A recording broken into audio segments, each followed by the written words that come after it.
recorder. All right, so the recorder is on. I hope you guys had a chance to read at least finish all the addition stuff, making sure that you understand how addition is done in base 2 using only logic gates, okay? Because that's the whole point of this entire module is how do we perform addition and subtraction using only logic gates without using any arithmetic operations, okay? So we are done with addition, so now we're moving on to subtraction. And just like we started off with a base 10 addition as an example, this time we start with a base 10 subtraction example.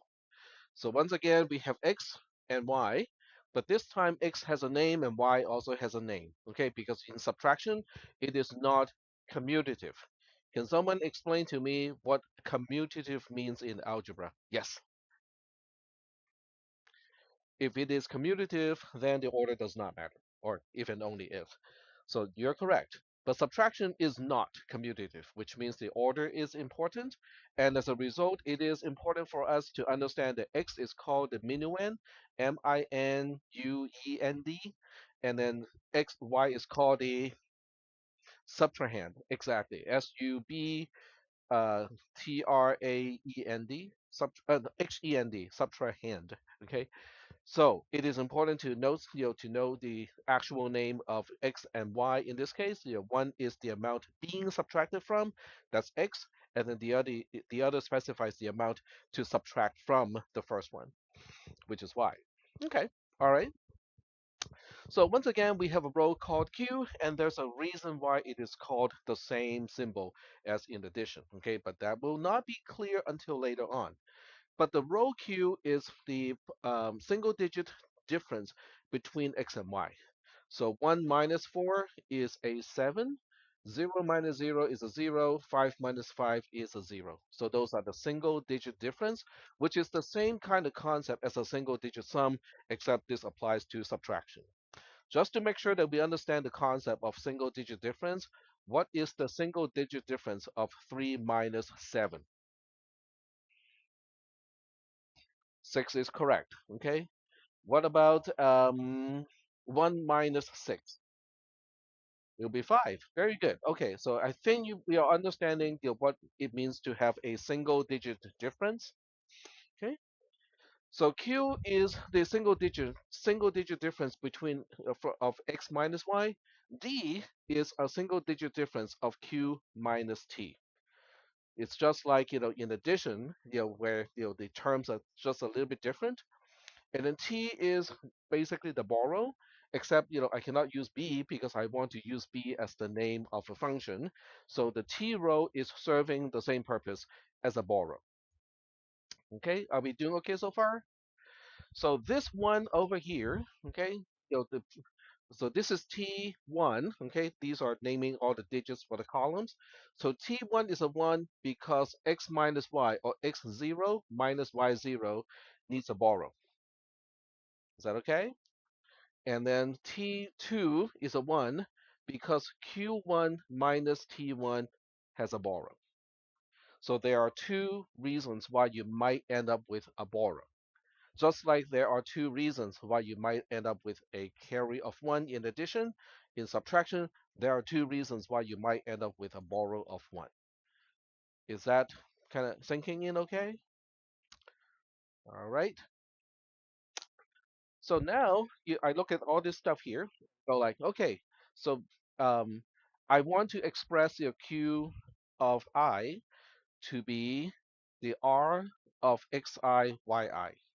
In other words, I'm now starting to generalize and try to use your formulae to express what is R and what is B in this case.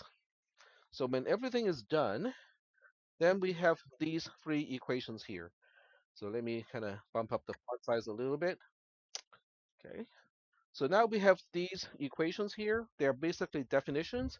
Q of I is once again R of Q, xi, yi, but the way xr is defined is different. I believe we covered this already, so I'm basically overlapping a little bit with the previous lecture. And there we go. So now we can see the R definition as well as the definition of B as a function. So Q of I is defined to be the R of xi, yi, which is using this particular R function. And then the B, okay, D of I, the difference row, or D of I, digit I of the difference, is the R of Qi, Ti. And then T of I plus 1, okay, the column to the left-hand side is B of xi, yi plus B of Qi, Ti. All right, so I'm just going to pause here and see if there are any questions.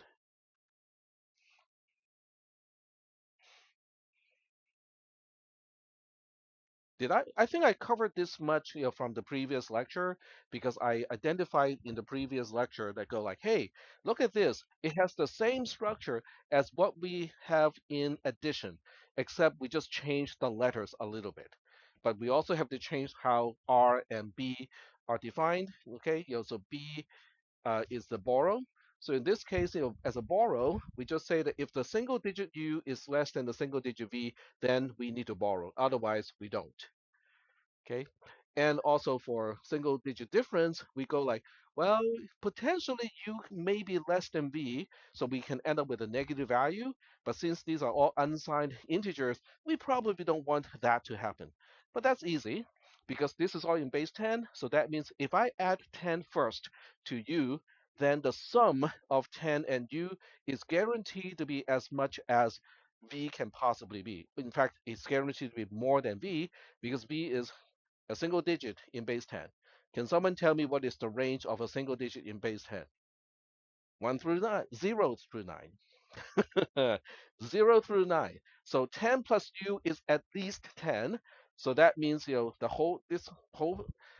this side here, subtracting v is guaranteed to be non-zero. But there's a chance that it might be greater than or equal to 10. What do we do? Well, easy. We just mod it with a 10 and go like, okay, if it's more than 10, we just care about the excess amount once 10 is taken care of, once we remove a 10. Is that okay?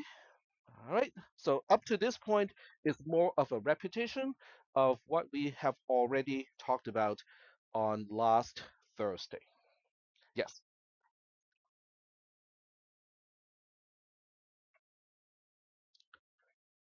Exactly. So right now, this R function is specific to base 10, but 10, 1, 0 is the only part that is specific to a certain base.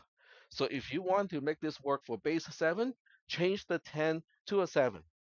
If you want this to work for base 5, change the 10 to a 5. So once again, we have a system of functions and a system of definitions, relationship between the digits that will work across any base that we want to work with. Is that okay? So up to this point, you should notice a similarity between addition and subtraction. The structure is almost identical. The only difference is how we define the function R, and now we are using function B instead of function C. Is that okay? All right. Okay. So now we're going to move on and we'll start to talk about. Okay, I'll give you guys an example first, just to make sure that we understand how to perform this kind of operation. So let me switch to the tablet view. Okay, tablet is here. There we go. So we want to look at this one is in base.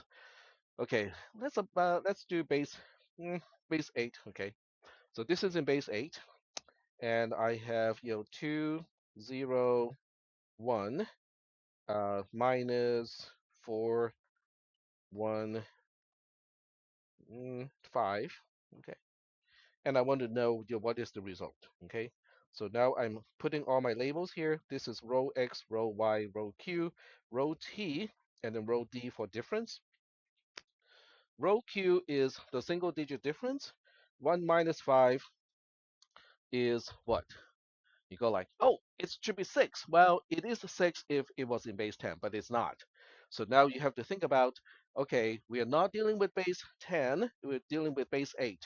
So you're basically saying 1 plus 8 is 9, 9 minus 5 is a 4, 4 mod 8 is still a 4. That's why Q of 0 is a 4. Sorry? Yeah, that's, we'll handle that road next. Okay, so now we are moving to Q1. So here's Q1 over here. 0 plus 8 is 8. 8 minus 1 is a 7. 7 mod 8 is still a 7. So we put a 7 over here. Yep.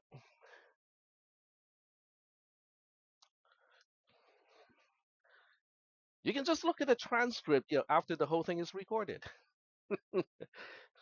But I can show you where all this is coming from. In other words, this is all based on how R, B are defined and based on all of these equations here.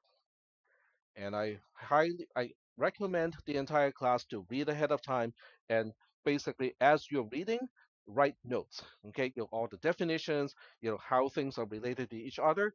Write notes. So this way, you can be looking at the projector right now and also reading your own notes at the same time. And you can correlate what I'm talking about with the actual function definition and also how the digits relate to each other. Okay.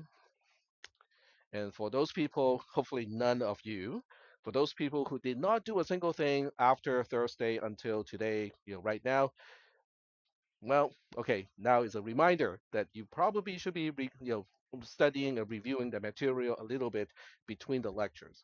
The lecture by itself is insufficient for this class. You're supposed to spend some time to read ahead of time, study the module, write down some notes, write down some questions, and then when you come to class, you already have a general idea of what we'll be talking about. Okay, that is how I structure my classes.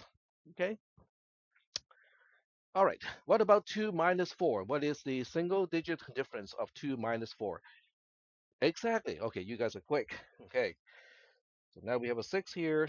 And in this case, because we don't have any prior subtraction, so t of 0 is just assumed to be 0. Okay, what about t of 1? Well, t of 1 is 1 minus 5 already needs a borrow. So that means we put a 1 over here. And then t of 2, we have 0 minus 1 needing a borrow already. So we also have a 1 here. 2 minus 4 also needs a borrow. So we have another 1 over here. Now we have to work out the d. So once again, d is the single digit difference of q minus t. 4 minus 0, that's an easy one. 7 minus 1, easy. 6 minus 1, also easy. Okay, very good. So now we have to double check, okay, is the answer correct?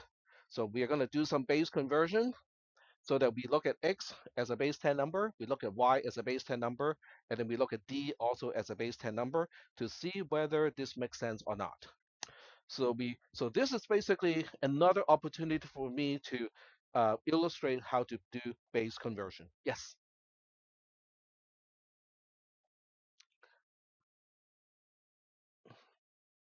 the answer is 564 in base 8 with a borrow of 1. Okay, with an overall borrow of 1. Okay. So we'll take a look at x in base 10. So x in base 10 is 1 times 8 to the power of 0 plus 0 times 8 to the power of 2. Oops, 1, okay. Plus 2 times 8 to the power of 2, which is 1 plus 0 plus 64, which is 65.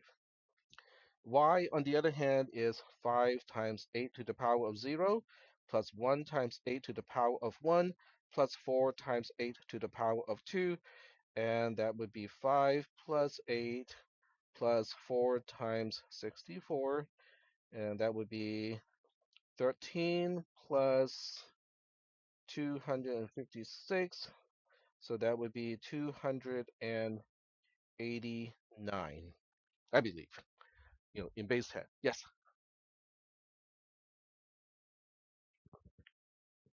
Top one is 2 times 8 squared. You're right. Okay. Thank you. So that's a 28 here. So you have to add 64. So that's 129. Thank you. Yep. 269. Right, you're correct. Okay. I cannot do arithmetics. 269. There we go. Thank you. All right. So now the question is, what is 129 minus 269? Okay, so we'll carry out that calculation. 129 minus 269. That's a zero. Actually, how do we do this? It's 100, negative 140, 140. 149? No, no, it's just negative 140. Okay, so you go like, well, that does not look like, this number here because this difference here is not even negative. Well, let's find out what D is, okay? So we'll first figure out what is D. So D, this number here is 5 times 64. I'm just shortcutting a little bit here. 6 times 8 plus 4 times 1. So that is 320, 48, 4. And that would be 368 plus 4, which is 372. Then you go like, oh, that is way off. Look at this, two negative 140 and 372. They don't even match. Wait, we still owe how much? Well, not 1,000. This one is owing, okay? It is owing 8 to the power of 3. So 8 to the power of 3 is 64 times 8. 64 times 8 is 512. Okay, so we are owing 512. So now when you subtract 512 from 372, then what do you get? You get a 4 and a 1 here. So negative 140 is indeed correct. Are we doing okay so far with this math? Yes.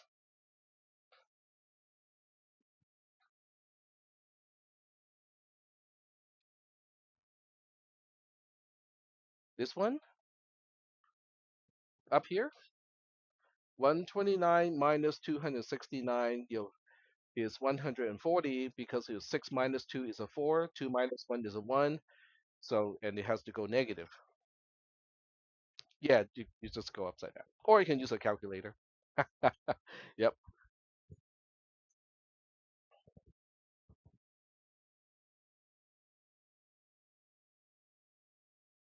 Yes.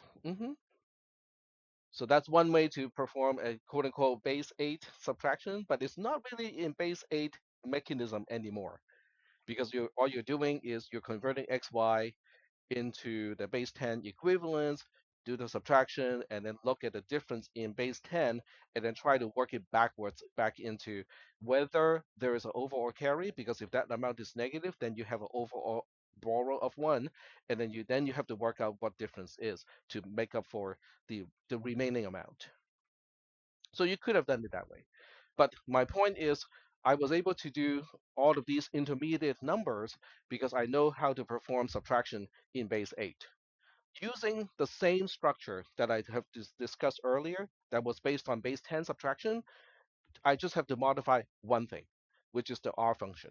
Instead of modding 10 and adding 10 first, now I'm adding 8 first and then modding 8. Okay, so let me just go back to the definition of R just to re-emphasize what I had to change so that we can do base 8 subtraction. This 10 here becomes whatever base I'm working with, which was 8 in the example. This 10 is also changed to 8, which was the base that I was working with. And those are the only two things I had to change in order to reuse everything else but for base 8 subtraction. So is that okay? Okay, when I'm asking that question, I'm asking basically two questions. Does everybody understand the mechanism itself and also understand what I'm trying to do with that mechanism? Because I'm trying to borrow what we already know about base 10 subtraction, extract the mechanism of doing that, figure out which part is base specific, and then maintain the rest. So this way I can reapply the structure, reapply the same mechanism to any base that I want to choose to apply to. Are we doing okay so well with that? Okay. So what base do you think we are really targeting? Are we really interested in base 7 or base 8? Well, base 8 is kind of cool sometimes, but base 7 is not. But what base are we truly targeting? Yes, base 2. Okay. So that means, we just have to change this 10, the 10 that is highlighted right now, to a 2, and then change this 10 also to a 2. Then we have base 2 subtraction. What about Q of I and how it relates to XIYI, or D of I, how it relates to QITI, and etc.? That part does not change at all because that part only relies on the structure of multi-digit subtraction. It does not depend on the base at all. All right. So that's something that we are going to do now is to look at, okay, so in base 2, what is the R function going to do? And then in base 2, what is the B function going to do?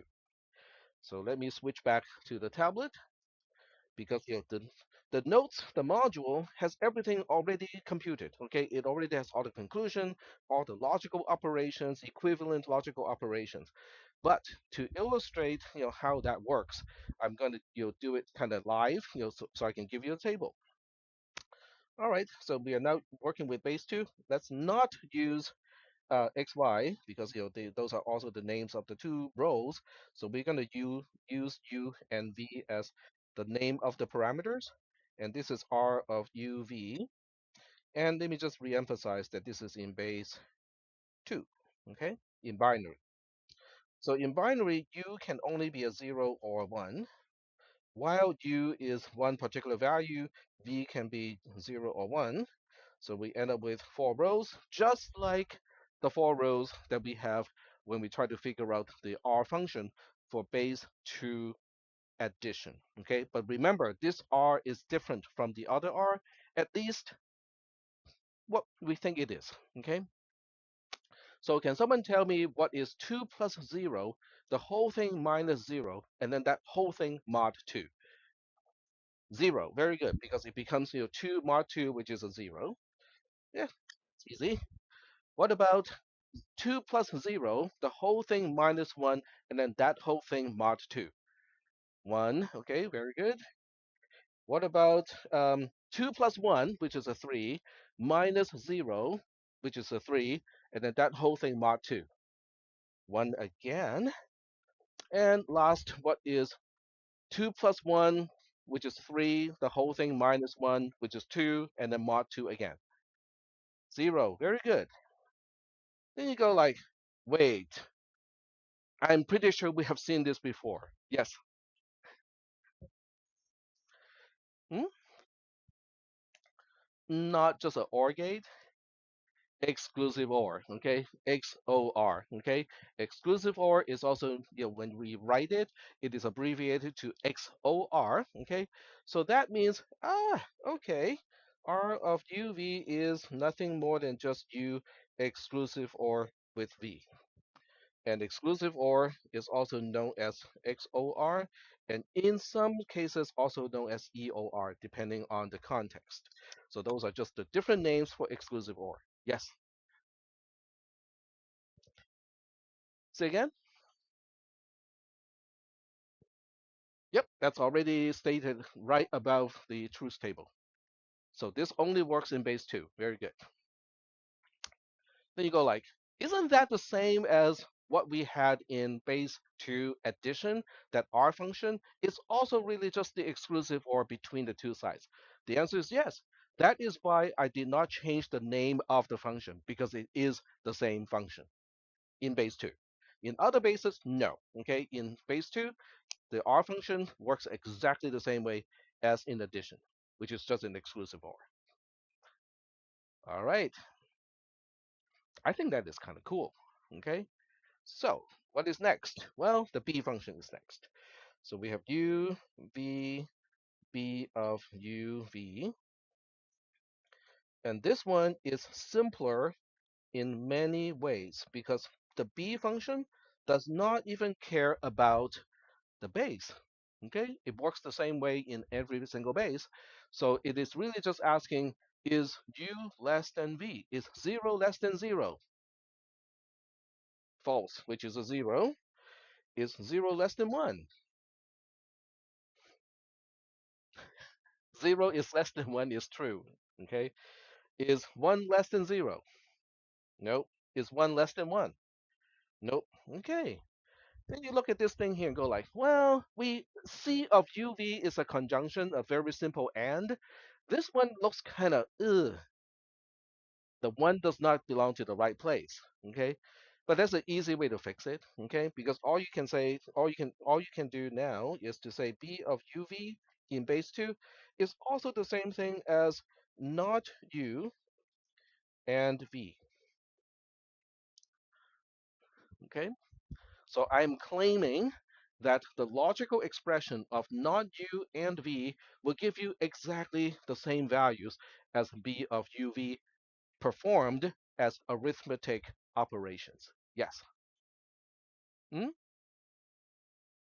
That is not implication. Implication has an or, not an and. So it is not implication.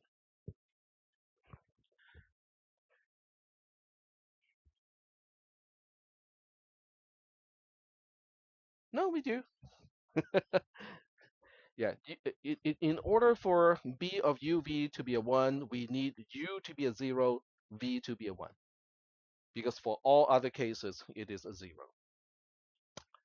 All right, so it is not quite as clean as C of UV, which is just a conjunction, but it's not too bad either, because all we have to do is to negate U first before we perform the conjunction. Okay, are we good so far? All right, so now we are left with one little thing, okay? That one little thing has to do with, what about this plus operation here? We were able to prove that C of xy and C of qt cannot be both ones. For addition, can we do something like that for subtraction and say b of xy, b of qt cannot be ones at the same time? Yes. Hmm? Well, we cannot do that until we prove that the two sides of the plus cannot be ones at the same time. Because if they can be ones at the same time, then 1 plus 1 is 2, which is not the same thing as 1 or 1, which is just 1. So we still need to prove that. So let's see whether we can prove that. So we'll kind of do an informal proof here. Okay. So we'll go to the next page, and then we ask if b of xy, so I'm simplifying b xy, instead of identifying also which digit we are talking about, I'm just using xy to mean a single digit here. Okay, if this is a 1, what does it imply? Well, it implies only one and only one thing, which is what? X has to be what? Okay, do you remember how b was defined? Yes, x has to be x has to be less than y, but because it is binary, what is the only combination of values? So b has to be a 0 and y has to be, it has to be a 1 because in binary you only have two digits. You only have 0 and 1 as a possible digits. Okay, well that's kind of cool. If that is the case, what is q? Q is the exclusive OR between the x and the y. So in this case, what is q? Q has to be a 1. Okay, very good. So if q has to be a 1, then what is q? Um, let's see. Yeah, what is the b of q and k? Now, I did not tell you what k was, okay? But I just say that, well, k can be a 1, can be a 0, but we know q has to be a 1. What is b of q, k in this case? It has to be a 0. All right, cool. So what does that mean? Okay, if I were to shortcut this entire thing, I'm just going to take this thing here and take this thing over here and say, whew, there's a huge, big implication here. which means anytime b of xy is a 1, b of qk has to be a 0. There's no way around it. Does that make sense? Okay, all right. So what about the other way around? Because I want that arrow to go in both directions. So now we look at b of qk being a 1. What does it mean? Well, since we know there's only one way for the q function to return a 1, so that means we know q itself has to be a 0 and k itself has to be a 1. Is that okay? So now I'm asking you, what about x and y? If q, which is the exclusive or, okay, so let me restate what it is, okay? So that implies r of xy is a 0.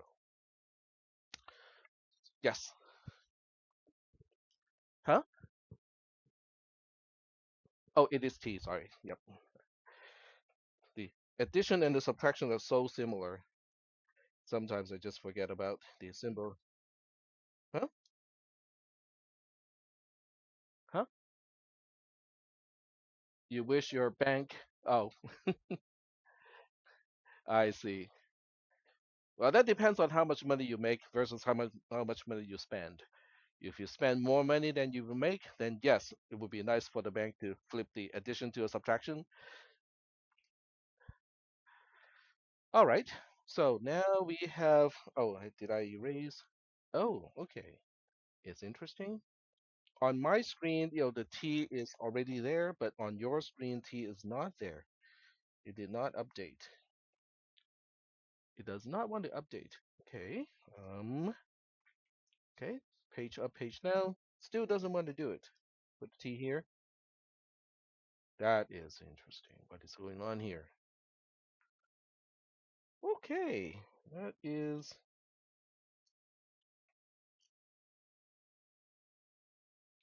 I don't know what is going on. Hmm. Because when I flip the page, that T goes away too.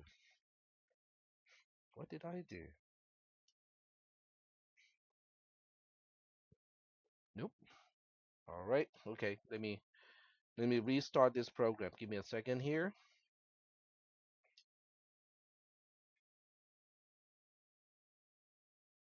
All right. So I'm not sure whether it is screen copy itself having a problem or whether my app is having a problem. So let me do that one more time. Okay, it's my app having a problem. Okay, it's okay. We'll just restart the app and hopefully that will fix the problem. All right. Okay. Redo this and then put a T here. Yep, that works. Okay. So it was the app on my tablet. Okay. So now we are back to here. Does everybody understand why r of xy has to be 0?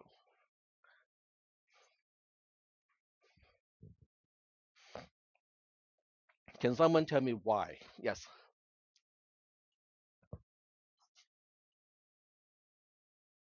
Nope. It has. This is a definition kind of thing. Okay. So by definition, go ahead. No, because q is 0, and q is defined to be r of xy. That is correct. Okay. So that means, when you're studying and also in the exam, it is super important to remember the definitions.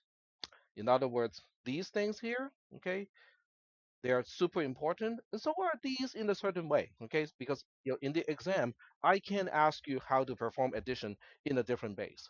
I can ask you how to perform subtraction in a different base, a base that is not 10, also not 2, okay? So that means you have to remember how the digits relate to each other. Now, if you have to memorize all these equations, it is painful. I understand it, okay? But if you understand why the equations work the way they do, then it is not as painful because you have an understanding that will help you associate, how a digit relates to other digit. Then the symbols makes more sense, okay, because you understand the underlying meaning of those, symbols. So now the memorization part is not going to be as painful because it's not just rote memory. You're going like, okay, I just have to remember what symbol is representing what in the entire scheme. Is that okay?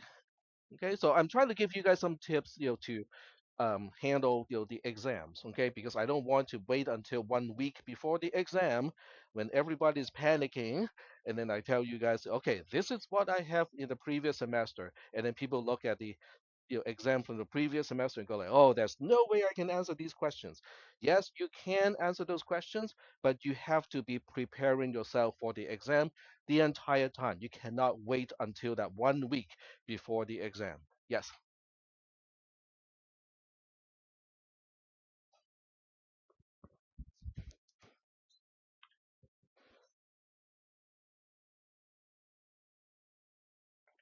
Yep. Well, we can do something like that, but after we finish this module. Okay. All right. So let's go back to this example here because I'm not done with the proof yet, right? So what does that mean in return? If r of xy is a zero, then we have two possible cases. Okay. Because if r of xy is a zero, that means we have blah blah or blah blah. Okay. And I'll give you the format of these two blah blahs. Okay, x has to be this, y has to be this, and or x equals this and y equals this.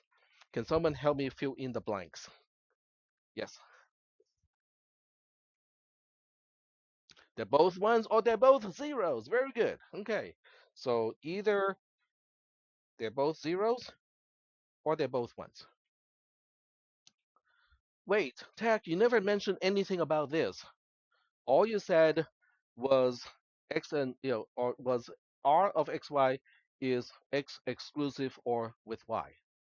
Yes. I also gave you a truth table, didn't I? And do you think you can deduce this is the case if the exclusive or between x and y is a zero and use that to deduce this is the result? Okay, well, I see a lot of people nodding, which is encouraging. Okay, because if I see people turning their heads and go like, you know, then I have a dilemma because then I don't know what to say. Well, I know what I want to say. I just don't know whether I should say it or not. Do you guys want to know what I would say in that case? Computer science may be an uphill battle for those people. In other words, people who look at this and have some difficulty coming to this part here, given what we have already talked about, and not make that connection, that means those people may have some difficulty pursuing computer science as a major. So there you go. I've said it and it is recorded. If anyone wants to go to this part of the lecture this particular date and take it and complain it to the dean, now you have evidence. But I will still maintain my point of view, okay, for many, many reasons. Okay, all right. So what does it mean? Okay, what does that in return implies? Okay, let me give you the format of what I'm looking for. If x is 0, y is 0, what is b of xy? Has to be 0. If x is 1, y is 1, what is b of xy? Also has to be 0. So that means doesn't matter whether it is the first case where both of them are 0 or the second case where both of them are 1s, b of xy is guaranteed to be a 0. Okay? And all of these only relies on things that we have talked about today, which is an overlap with what we also talked about on the other day on last Thursday. Okay, so I did not use any tricks, okay, to come to these conclusions. It is all just logic. All right. So that means at this point, I can take this, I can now take this and go like, yep, they one implies the other one. So now I have completed my proof, okay? Because what I have concluded is if b of xy is a 1, b of qk has to be a 0. I also concluded that b of qk is a 1 implies b of xy is a 0. In other words, they cannot both be 1s. And if they cannot both be 1s, okay, if these cannot be both be 1s, then b of xy plus b of qk is the same as b of xy or b of qk. So that means my last arithmetic operation, which is arithmetic addition, can now be replaced by a logical OR operation, which is great. Yes, which is assuming k. Oh, yes. I apologize because I keep using the addition symbol. So this k is supposed to be t. And okay, this time it doesn't complain about it. Okay, there we go. And also, down there. Okay, let me fix all of these. And this is a T. And same thing over here. And the first, oh, right. Thank you. There we go. Unfortunately, in handwriting, I cannot use a VI command to replace all Ks with Ts. That'd be nice, yes. But you can see the similarity. Okay, the similarity between this and addition is, oh, if we just switch all the B's to C's and we switch all the T's to K's, then we have what we just learned in addition last Tuesday. So the structure of multi-digit addition and the structure of multi-digit subtraction are basically the same. Okay, and in base 2, the only difference is the function b and the function c are different. That's all. Everything else are essentially the same. Is that okay? All right.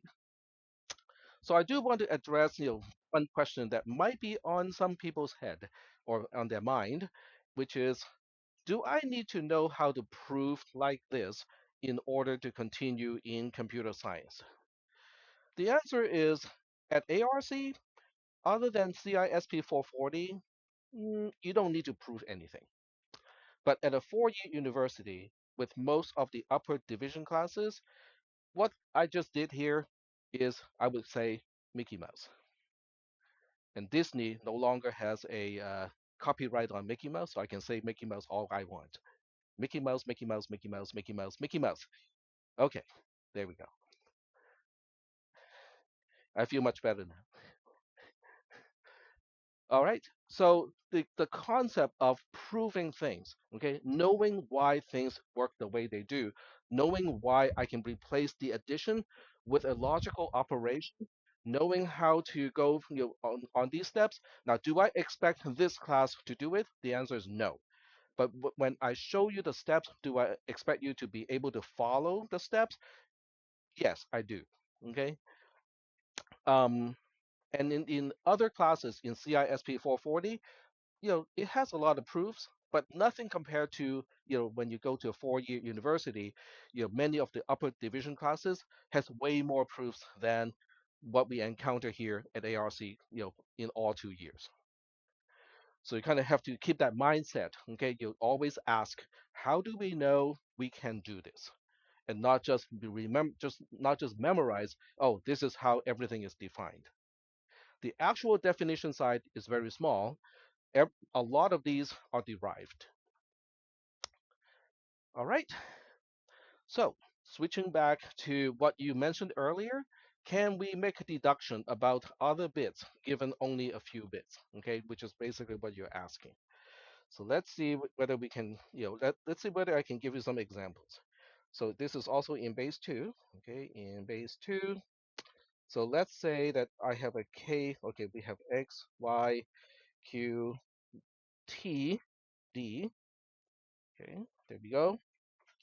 And let's say I have a 1 over here, and I have a 1 over here.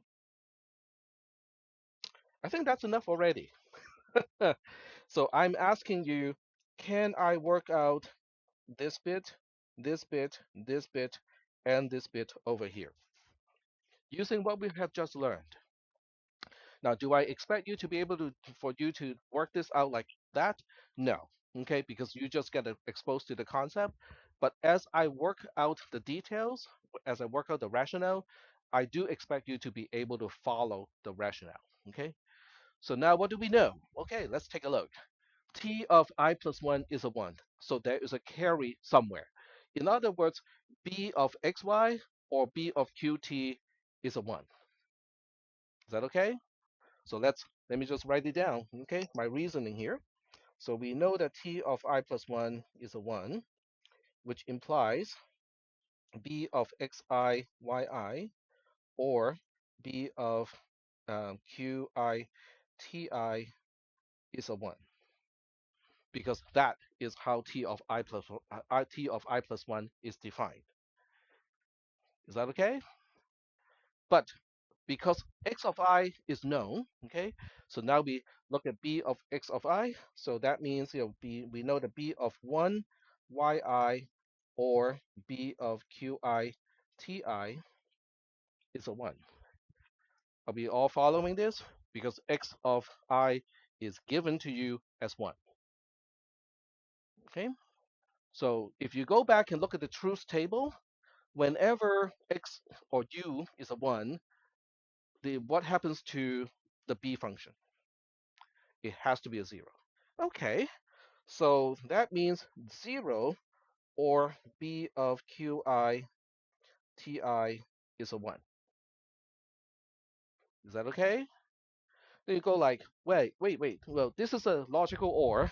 If we know one side of the logical OR is a 0 and the result of the logical OR is a 1, that means the other side has to be a 1. Does that make sense? So I can explain this using a truth table. I can explain it just using the normal definition of OR, okay? Because the normal definition of OR is if at least one side is a 1, the whole thing is a 1.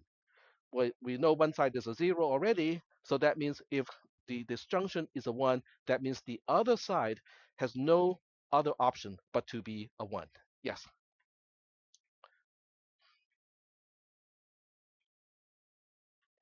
So that means, if I go step by step, now we have a conclusion that this part has to be a 1. But in order for that to be a 1, that means the negation or not qi and ti is a 1, right? Because that's how B is defined in base 2. B of qi ti is defined as the negation of qi and ti. Well, if the conjunction is a 1, what do we know about the two sides of the conjunction? You can use a truth table. You can also just use the normal definition or the normal understanding of conjunction. So let me ask the question again. If I know the conjunction is a 1, what do I know about the two sides of the conjunction? Okay, wait. They are both 1s. Okay, so that means, oh, okay, not qi has to be a 1 and ti also has to be a 1. Okay, if not qi is a 1, what do we know about q of I? Yep, exactly. So now we know q of I has to be a 0. So the conclusion is, oh, now we have worked that out. Okay, so now we just plug that in. This has to be a 1. This has to be a 0. Oh, now what do we know about y? Y has to be a 1 because the r of xi, if that is a 0, that means xi, yi, they have to be the same, which means y of I also has to be a 1. Very good. And what about d of I? D of I is the exclusive OR between qi, ti. So that means, oh, okay, we know this has to be a 1. Okay. So by knowing 2 out of 6 bits, I can work out the other 4. This is kind of like binary subtraction Sudoku.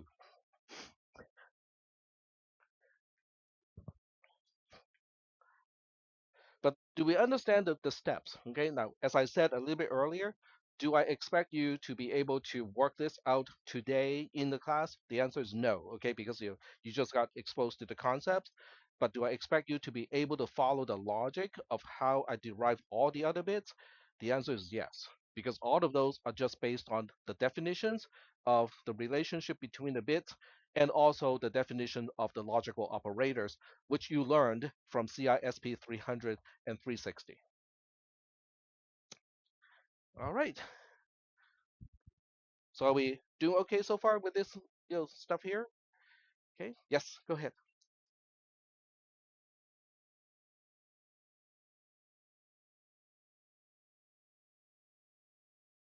Yes.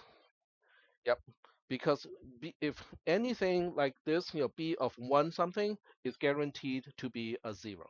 And that's you can look at it in 2 different ways because in base 2, 1 minus 1 has no borrow. 1 minus 0 has no borrow. So you can look at it from the arithmetic perspective, but you can also look at it from the logical perspective because b of xi in binary is known as not xi and yi.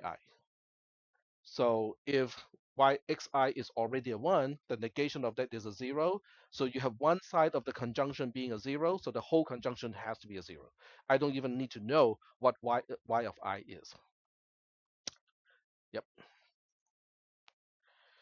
All right. So this is kind of what I emphasize in my classes. Okay, it is not just memorization of the equations or the formulae, but to understand the rationale behind how those things are derived or how the conclusions are drawn. And that really kind of resonates with the question. I know this is not the first time I say this, but I'm going to say again. This also resonates with Sam Altman's assessment of what is the most important skill set. These days with all the AI stuff, it is knowing what question to ask. Because knowing what questions to ask means you are curious about why things are the ways they are. Okay, what is the rationale behind everything? All right, so that pretty much concludes this entire module. Okay, this entire module is already done. And what is left is just a whole bunch of, I mean, all of this stuff here we just covered today. People who read ahead of time, probably felt a little bit bored today. So so now we have a bunch of questions that you can try to answer. Okay. In other words, I'm asking you to carry out binary addition as well as binary subtraction. Use the rows that we talked about. For addition, you have x, y, q, k, s, and then for subtraction, you have x, y, q, t, d. Okay, so work out those rows. Try to use the binary operations instead of the arithmetic operations. And then when you have your answer, you can click on each one and then look at the actual solution, like so. Okay, is there anything to turn in this case? The answer is no. But do I encourage you guys to at least do all of these examples? The answer is yes. What happens when people say, I don't want to do it? Well, I would say that is your choice. Yes. Oh, I thought you had a question. Nope. Okay. Yes. Nope, not in this class. There will be no proof questions. Um, okay, well, okay. It depends on how you look at it. I can give you a preview of what happened last semester. Okay, so let me kind of get to that file. And it's CISP 310X1. All right, so this is a sample test from last semester. I can make this available to the whole class. I just felt it's a little bit too early to do this. So in this case, I have, these are given. Okay, so from point 1 to point 8, they are given, and then I want you to derive all the other bits that are unknown. So the reasoning here, so I already gave you the conclusion. You just have to tell me from which point and which point I can come to the conclusion of the additional points. So that's considerably easier than what I usually ask, which is just give you a few bits and say, figure out the rest. This one is already saying, okay, these are the things that we need to figure out. I just need you to tell me how I can make the conclusion. So that's kind of the format from last semester. Now, whether you guys get the same format or not, I do not know yet because I have not made up the questions for your exam one. I typically do that like about a week right before the exam so that I can get some excitement out of it.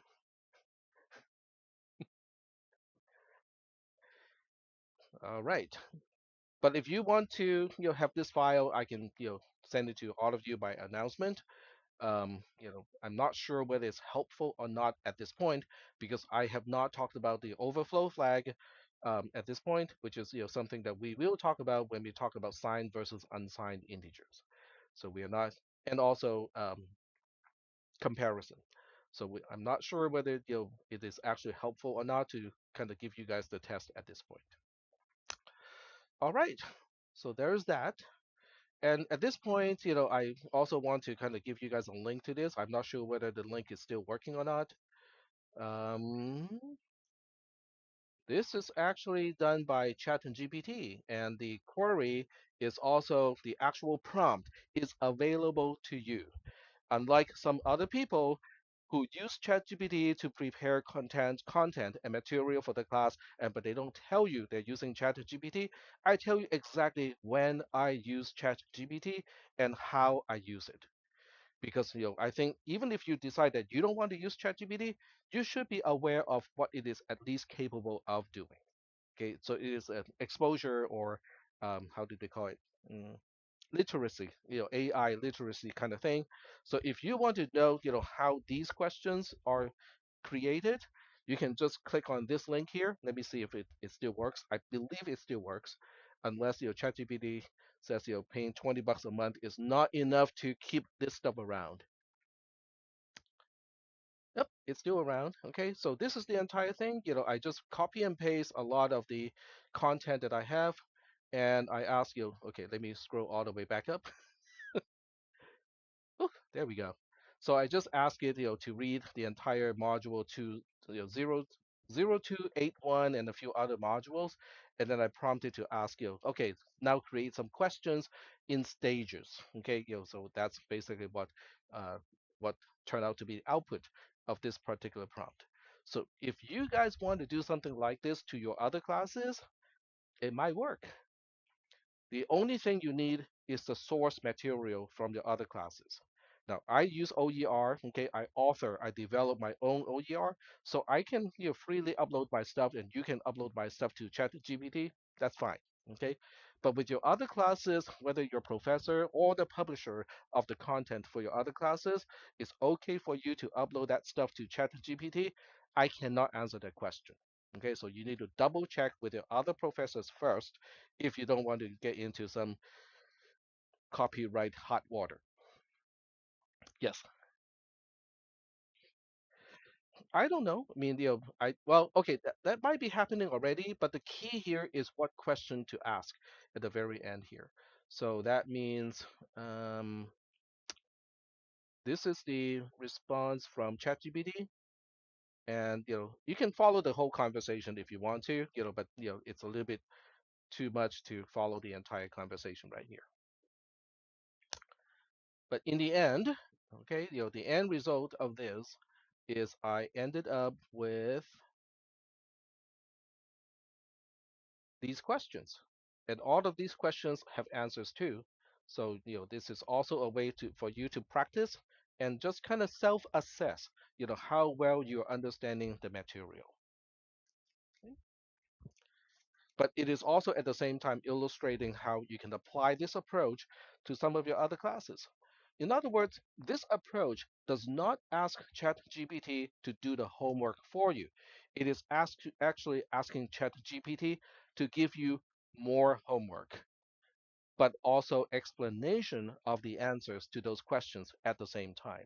So I think it is a more productive use of ChatGPT instead of asking ChatGPT to do your homework and you just copy and paste the answer. Now you're asking ChatGPT to go like, give me more questions, give me more things to practice on, and give me the expected answer also, so that I can actually see if my answer matches the answer from ChatGPT. So I think that's a good way, a productive way to use AI agents, or not agents, just using the chatbots. Um, but how many people do it like this? I don't know. Whether you want to do it this way, that's up to you.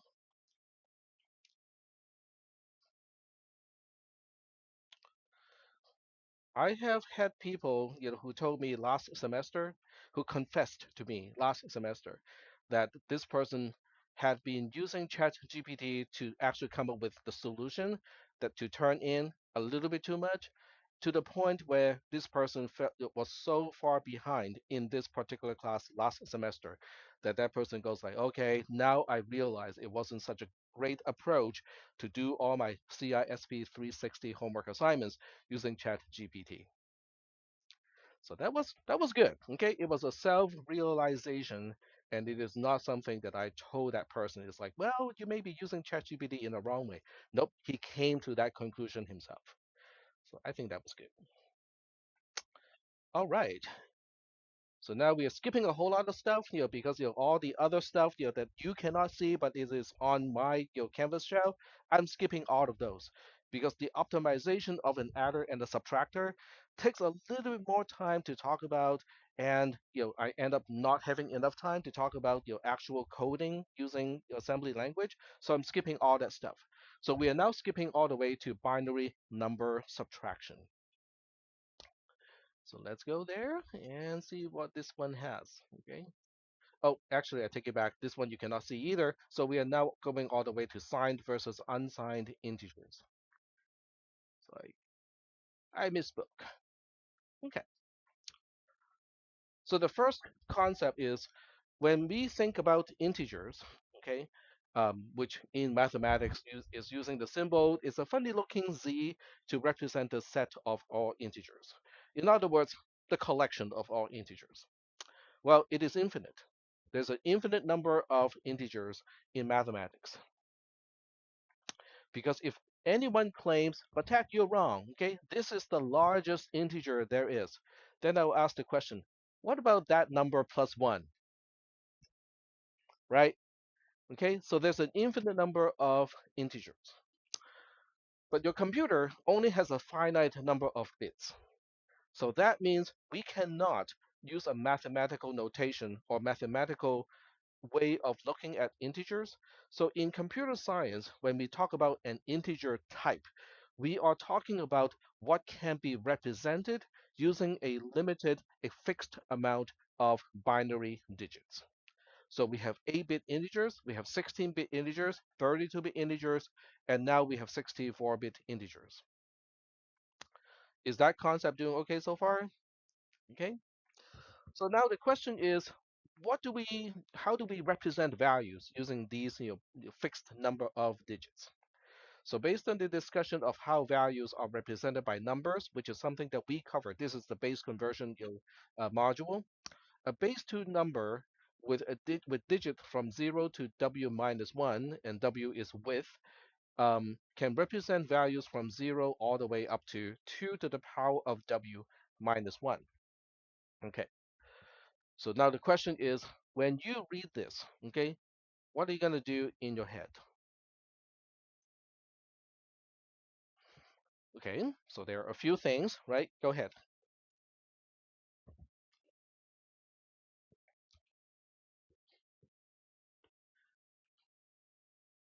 Go ahead.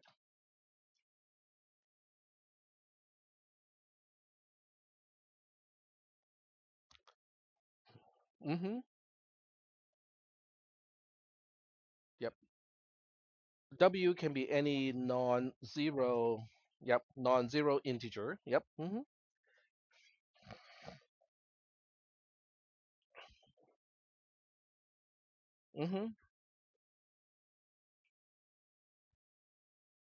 That is correct. Okay.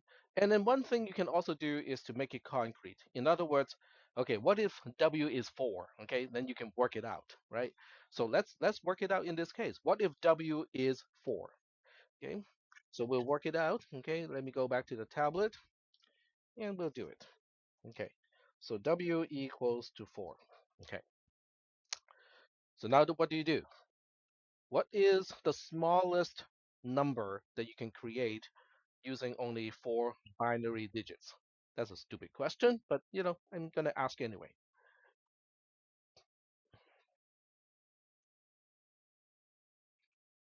right? That's the smallest number you can make in base two. What is the largest number you can make in base two? 1111, because every digit can only range from 0 to 1, and if you max out every single digit, that's what you're gonna have. Okay? So now you ask, okay, so what is 1111 representing?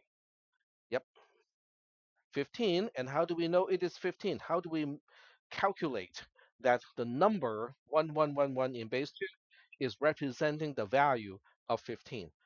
Where did we learn this? Tech, have you ever introduced something like this? Yes. Yep. We looked at this, we learned this in base conversion because this is 1 of 2 to the power of 0, 1 of 2 to the power of 1, 1 of 2 times to the power of 2, and 1 of 2 times to the power of 3. So that is just 1 plus 2 plus 4 plus 8, which is 15 in base 10. Okay, all right. So they look at this and go like, wait, so does this, is this consistent with what I claim? The maximum value being 2 to the power of w, which is the number of bits, the whole thing minus 1. Well, in this case, 2 to the power of 4 minus 1 is indeed 15.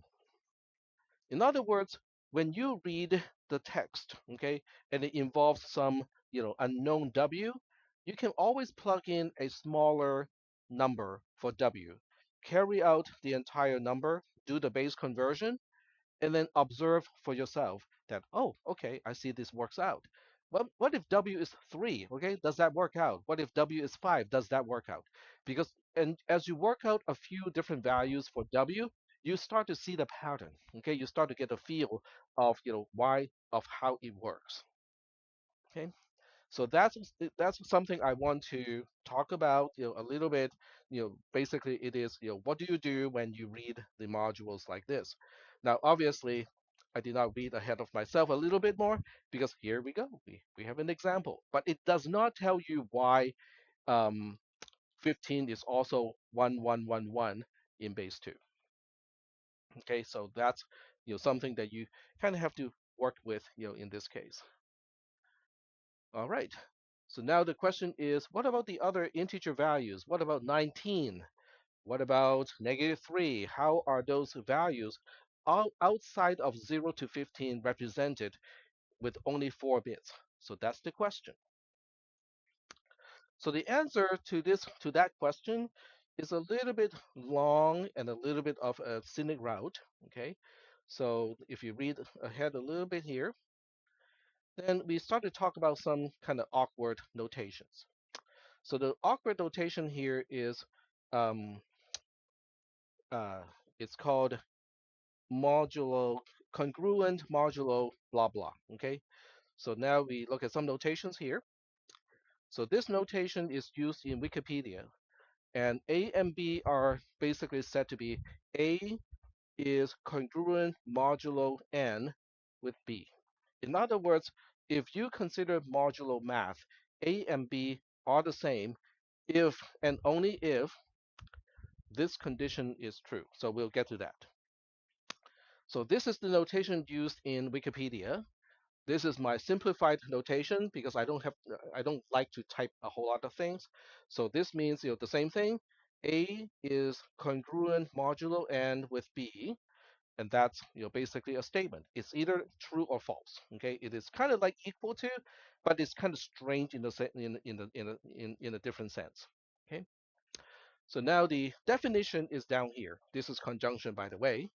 So that means if I can find k of a as an integer, if I can find k of b as an integer, and I'm given a, b, and n, and I can find Ka and Kb such that A can be expressed as some value plus Ka times n, and B equals to the same V as over here, plus Kb times n, which is the same n as over here.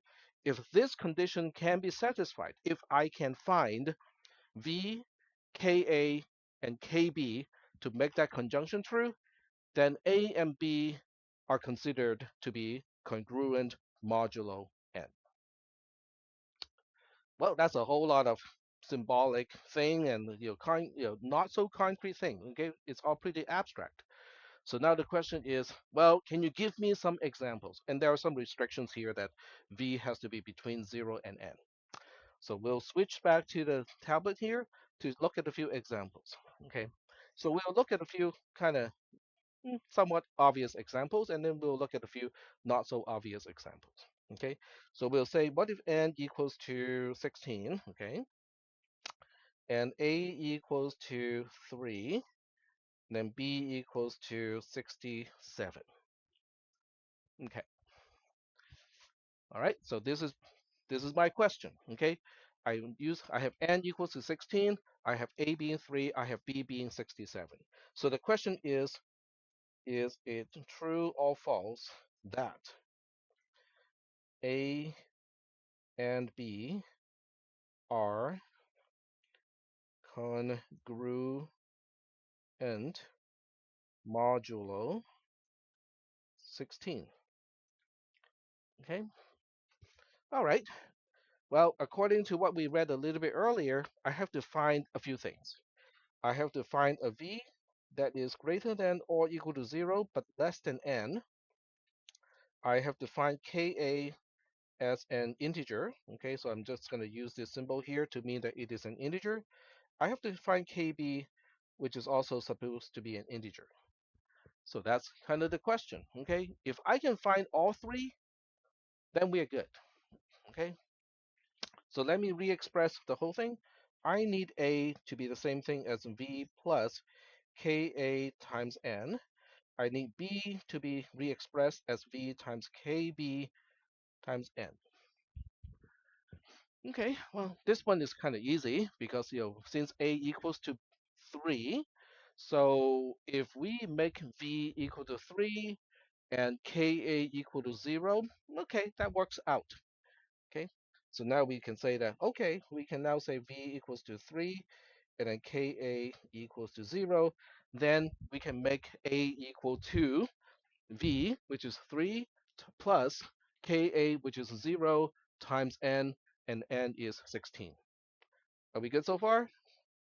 All right.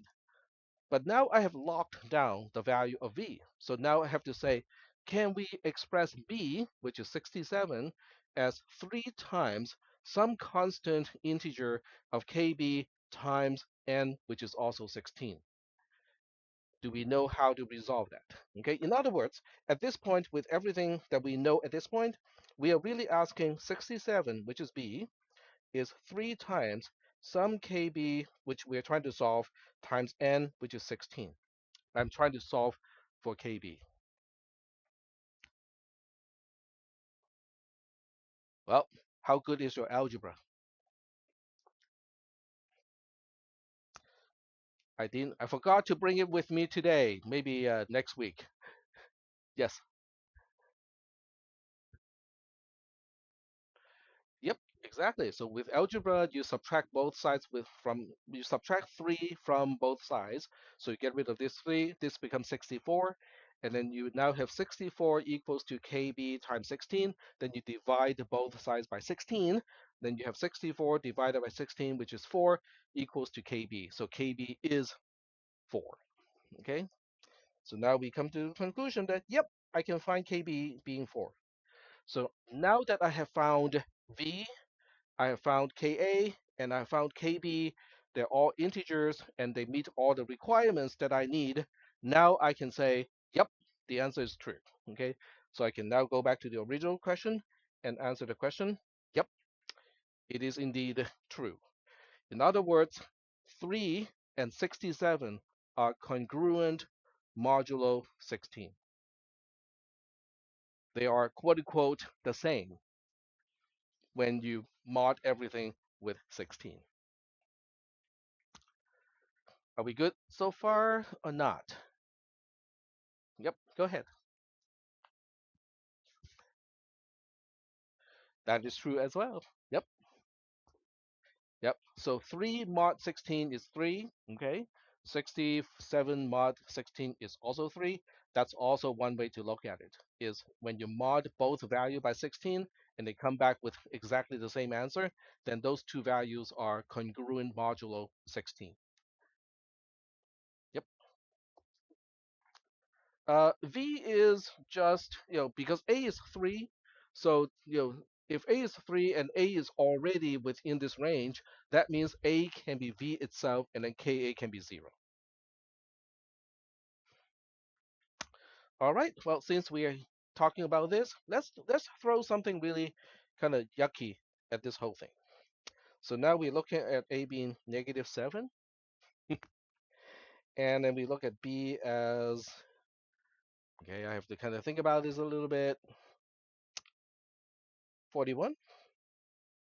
And now I'm asking, is what about A being congruent modulo 16 with B? Okay, this is a question mark. Is it true or false? Okay, so what are you gonna do this time? That little trick that I did earlier does not seem to work anymore. So now you have to ask, what do I need to do to re-express A as, okay? Because what I need to do is to express A as some value plus Ka times 16, because n is 16. Well, V has a range that it has to be. V has to be between 0 and n, excluding n itself, which is 16 in this case. You go like, well, that looks kind of difficult because we are looking at -7 equals to V plus 16 times Ka. But we have some flexibility with Ka. Ka only has to be an integer, which means Ka can go negative. Okay, so you think about this a little bit and go like, well, what if Ka equals to -1? If Ka is -1, okay, so we'll just make the assumption here. So we'll say, what if Ka equals -1? Then the whole equation becomes -7 is V minus 16. So now you have V being -5 plus 16. Ah, that turns out to be 9. Is that okay?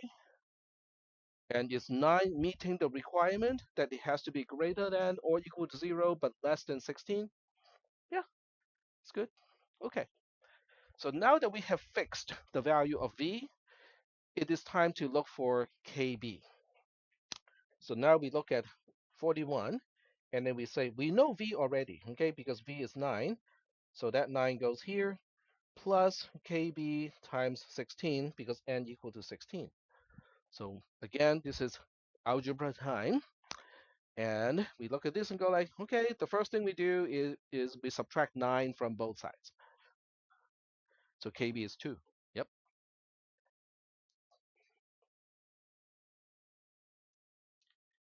And it's 2 an integer. So KB is 2. It is an integer. Ka is -1.